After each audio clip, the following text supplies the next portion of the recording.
राधे राधे। नमस्कार प्रिय दोस्तों, आप सभी का हमारे चैनल आराधना भक्ति में हार्दिक स्वागत है। आज की एक विशेष प्रस्तुति में हम जानेंगे कि चतुर्मास क्या है, इसकी शुरुआत कब होती है, इसका समापन कब होता है।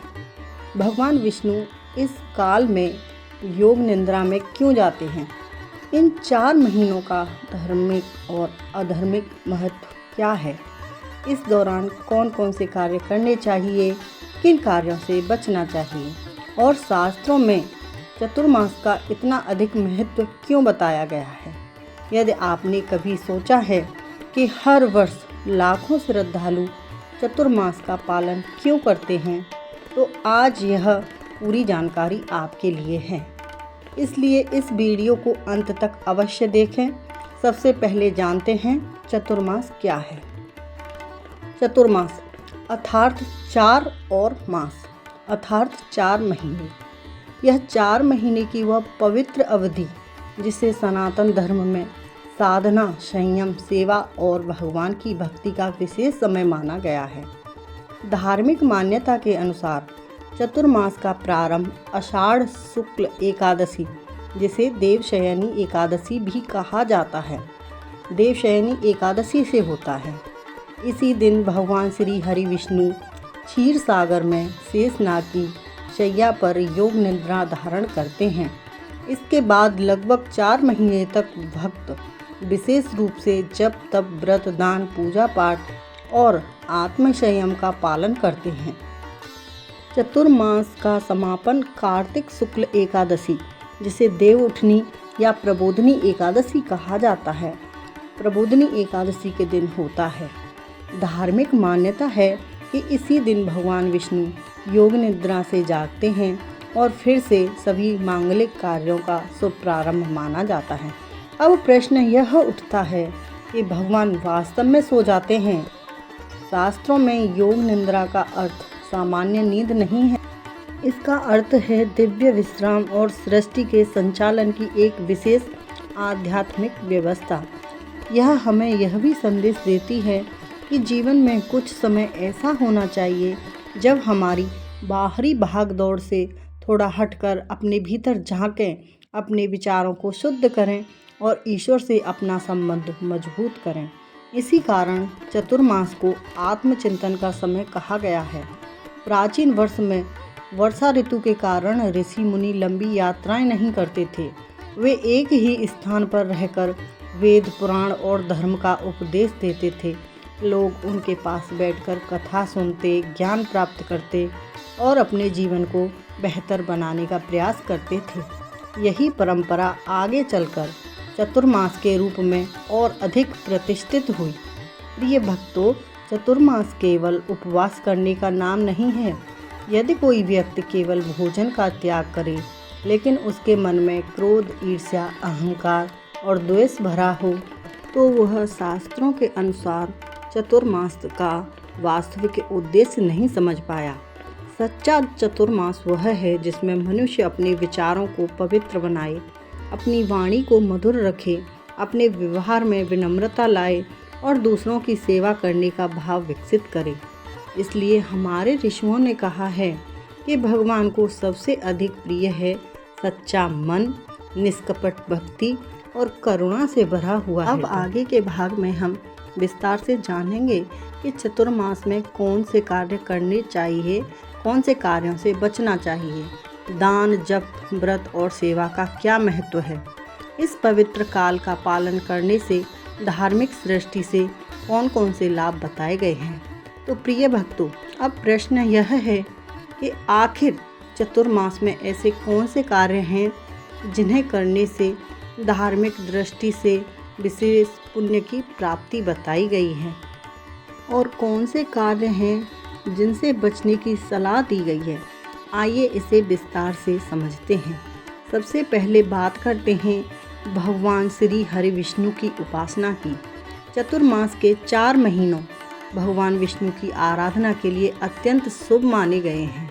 प्रातःकाल स्नान के बाद भगवान विष्णु और माता लक्ष्मी का ध्यान करें। यदि घर में उनका चित्र या विग्रह हो तो दीपक जलाकर श्रद्धापूर्वक पूजा करें। इसके बाद कम से कम 11, 21 या 108 बार ओम नमो भगवते वासुदेवाय मंत्र का जप करें।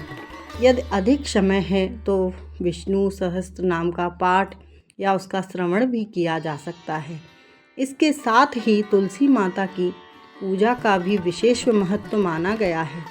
सनातन परंपरा में तुलसी को भगवान विष्णु की अत्यंत प्रिय माना गया है। इसलिए प्रतिदिन तुलसी के पौधे के सामने दीपक जलाना, जल अर्पित करना और श्रद्धा से प्रणाम करना शुभ माना जाता है। अब बात करते हैं दान की। दान का अर्थ केवल दान देना नहीं होता।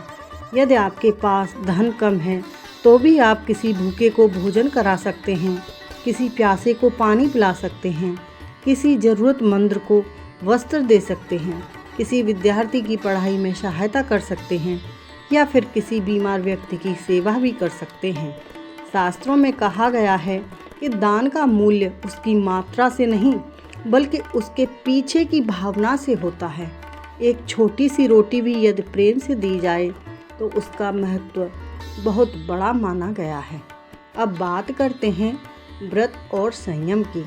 बहुत से लोग यह मानते हैं कि केवल भोजन छोड़ना व्रत है, लेकिन वास्तव में व्रत का अर्थ है अपने मन और इंद्रियों पर नियंत्रण करना। यदि कोई व्यक्ति पूरा दिन उपवास करे लेकिन क्रोध करता रहे, दूसरों का अपमान करे या कटु वचन बोले तो उसका व्रत अधूरा माना जाता है। इसके विपरीत यदि कोई व्यक्ति प्रेम, दया और सत्य का पालन करता है तो उसका प्रत्येक दिन ईश्वर की दृष्टि में एक तपस्या के समान हो सकता है। चतुर्मास हमें यही सिखाता है कि अपने भीतर की बुराइयों को पहचानें और उन्हें धीरे धीरे दूर करने का प्रयास करें। अब जानते हैं कि चतुर्मास में किन बातों से बचना चाहिए। सबसे पहले झूठ बोलने से बचें, सत्य का पालन करने का संकल्प लें, क्रोध आने पर तुरंत प्रक्रिया देने के बजाय शांत रहने का प्रयास करें, किसी की निंदा, अपमान या चुगली ना करें, क्योंकि हमारी वाणी भी हमारे कर्मों का ही एक हिस्सा होती है। ईर्ष्या और अहंकार से दूर रहें। यदि किसी को सफलता मिले तो उससे जलने के बजाय उसके लिए शुभकामनाएं दें। किसी असहाय, गरीब या निर्बल व्यक्ति का कभी अपमान न करें। भगवान की कृपा उसी पर अधिक होती है जो दूसरों के प्रति दया का भाव रखता है। अब बात करते हैं मांगलिक कार्यों की। परंपरागत मान्यताओं के अनुसार चतुर्मास के दौरान विवाह, गृह प्रवेश और कुछ अन्य बड़े मांगलिक कार्य कई परंपराओं में स्थगित करे रख जाते हैं। इसका मुख्य कारण यह भी माना जाता है कि यदि समय बाहरी उत्सवों से अधिक आत्मिक साधन और धार्मिक अनुशासन का काल है। हालांकि अलग अलग क्षेत्रों और परिवारों की परंपराओं में कुछ अंतर हो सकता है। प्रिय भक्तों, यह भी समझना आवश्यक है कि चतुर्मास का सबसे बड़ा उद्देश्य केवल नियमों का पालन करना नहीं बल्कि अपने जीवन में सकारात्मक परिवर्तन लाना है। यदि इन 4 महीनों में हम अपनी एक भी बुरी आदत छोड़ दें, किसी एक ज़रूरतमंद की सहायता कर दें, अपने माता पिता की अधिक सेवा करें, भगवान का नाम अधिक श्रद्धा से लें और अपने व्यवहार में मधुरता लाएं, तो यही चतुर्मास की सबसे बड़ी साधना होगी। शास्त्रों में कहा गया है कि जो व्यक्ति इन 4 महीनों में अपने मन, वचन और कर्म को पवित्र रखने का प्रयास करता है, उसके भीतर धैर्य, संतोष और आत्मविश्वास का विकास होता है। उसका मन ईश्वर की ओर अधिक सहजता से आकर्षित होता है और उसके जीवन में सकारात्मकता सोच बढ़ती है। लेकिन क्या केवल नियमों का पालन करने से ही सब कुछ प्राप्त हो जाता है? क्या केवल भगवान व्रत और पूजा से ही प्रसन्न होते हैं, या उनके लिए सबसे अधिक महत्व हमारे मन की सच्चाई और हमारे कर्म होते हैं? इसी महत्वपूर्ण प्रश्न का उत्तर हम अगले भाग में जानेंगे।